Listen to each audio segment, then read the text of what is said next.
Hello, everybody. This is going to be a very intense video, so I'm just going to jump into this. A couple of weeks ago, something caught my attention, and what it was a trailer I saw for a movie called Unpregnant. Now, in the description below, I'm going to leave a link to the movie trailer so you can look at it and then come back to this video to give you kind of a reference of where I'm speaking from. And the movie Unpregnant is supposed to come out September 10th on HBO. And the premise of it was based on a book. I have not read the book. Clearly, I've not seen the movie. It hasn't come out yet. But the premise is a 17-year-old girl who is about to go to college, finds out she's pregnant because her boyfriend sabotaged the birth control they were using in order to keep her there, which I think is something we don't discuss enough of because it happens more than you would think. But she has to get her parents' permission because she's 17 and she's in Missouri. So she seeks out an abortion clinic a couple of states away that will do it with her being 17.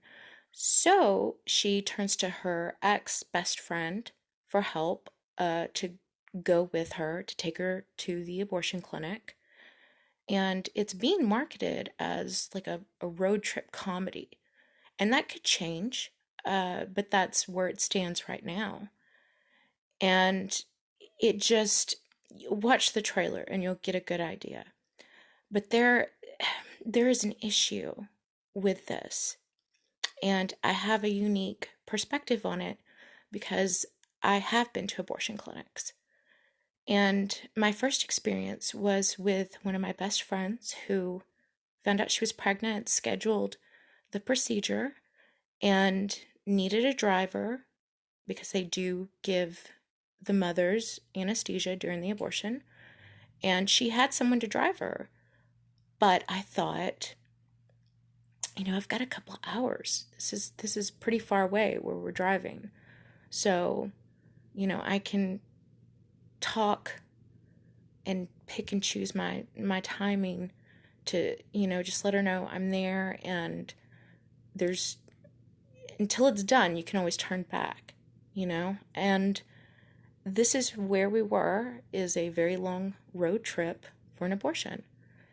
And this was not empowering. It was not gleeful. It wasn't happy or carefree. This was something that was very, very life-shaking, to say the least. And I have no idea what to expect. But I go, and we knew there would probably be people in front of the abortion clinic, which there were. To their credit, no one was calling us names or anything like that. They were just trying to reach out if whoever was getting the abortion changed their mind.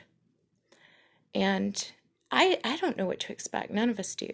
And we go in, and this abortion clinic had to have been a house at one time. That's how it was kind of designed. So the waiting area was not very large at all. And it was jam-packed. There were no empty seats. And I'm not knowing what to expect. I'm literally living from second to second because I don't know what's about to happen the next second. And it's very surreal to sit in this waiting room and just kind of absorb what's going on and the people around. And it's relatively quiet. And there are two mothers there with a daughter each. And they start having a very loud conversation. And they're talking about one of their daughters was 13 and the other one had a 14-year-old daughter. And they're talking about how they can't raise babies. This was their only choice. The girls, I have no idea how they felt about it. They never spoke or said anything. And so I'm sitting here and I'm taking this all in because what else can you do? And my friend who's actually having the abortion leans over to me and whispers, listen to them justify killing their grandchildren.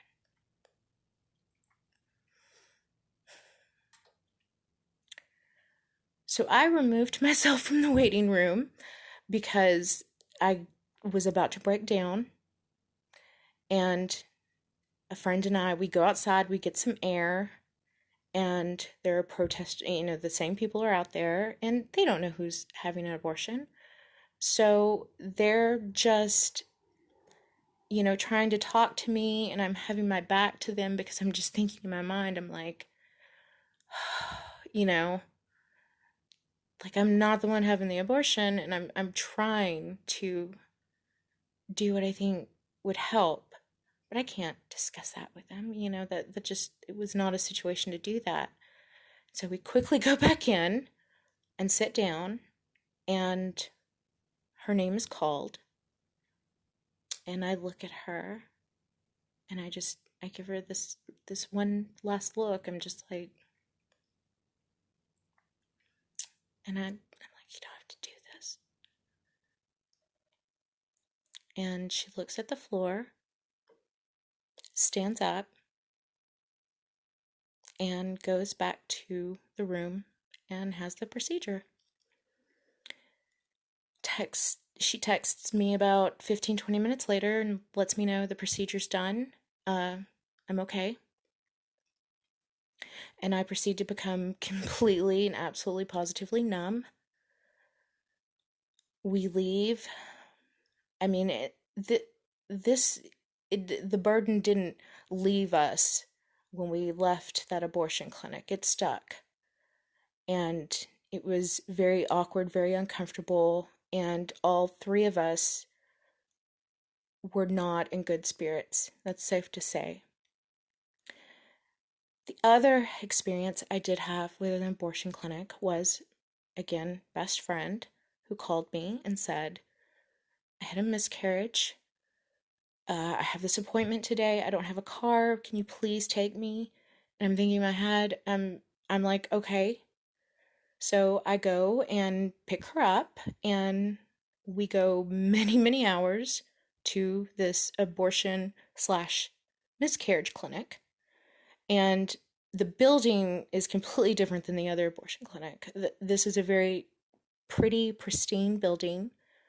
And even the waiting room is not just chairs, they're leather recliners in a huge waiting room to make you very, very comfortable, and clearly shows how much it costs to be in there. And we're leaving, and there is a protester there, and she just kind of talks to us for a little bit, and I about abortion, and I kind of laughed, and I said, I'm pro-life. And my best friend who I had taken, she also knew I was pro-life. She knew this. She knew how I was, and very honestly, I would be pro-life even if I was an atheist. I would be pro-life. I just so happen to be Christian. So we leave, and this was not a happy time of going through all of this. This is an all-day ordeal to get back home.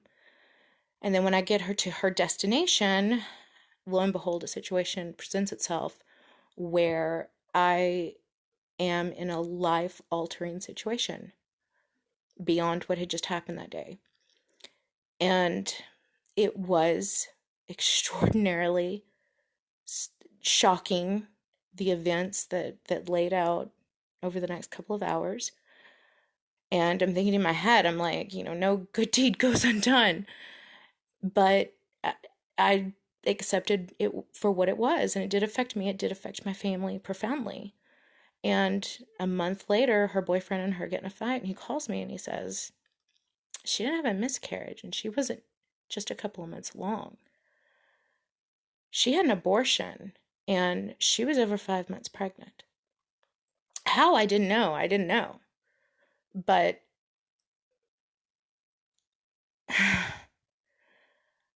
I was, to say infuriated is a large understatement. I don't think you can get much worse than that with betrayal of a best friend. She completely disrespected where I was and how I felt about it. she did it to manipulate me so that she could go get it done before the door closed for her having it done. And all I could think in my mind was, I wouldn't have been in that situation after we got back from her having her miscarriage, abortion. I wouldn't have been in that situation, but I was, and it was very life-altering. And to know that she put me in that position when I didn't have to be, when she knew she did it through lies and manipulation, that was just a whole nother ordeal. That's a whole nother can of worms. It's hard enough when you see a guy who is planning on a child and comes to you and is just so heartbroken. Like they're as heartbroken as a parent looking at their child in a casket in front of them. That they weren't angry, they were devastated. And there's nothing I could say or do to make that any better. None of it. I think people don't understand that, especially in the United States, you can give your baby up for adoption as soon as it's born, and it'll be adopted. There are adoption agencies that guarantee this. I know for a fact that they exist. And if anyone wants to reach out for that information, I will help you. I'll help you with that. I have absolutely no problem with that, because we do have choices. And people say, well, there's babies, there's newborns and toddlers and foster care. And I'm like, there are. Because the parents didn't forfeit their rights when the child was born, and then they were deemed incompetent. And the children were taken away and put in foster care, which is what happens when you don't give up your rights. There are other options out there.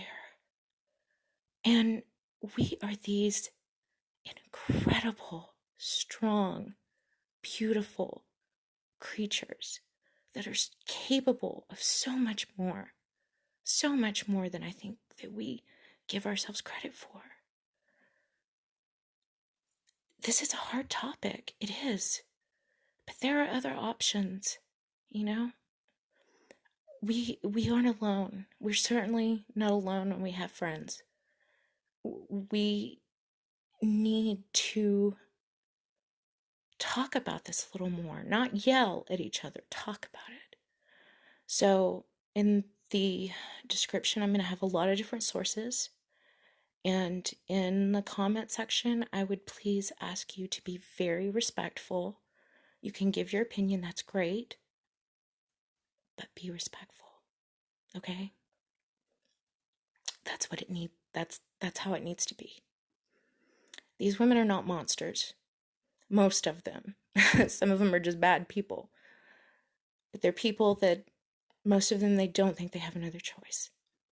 And sometimes it takes just one person to reach them and let them know there are other choices. And with that, brothers and sisters,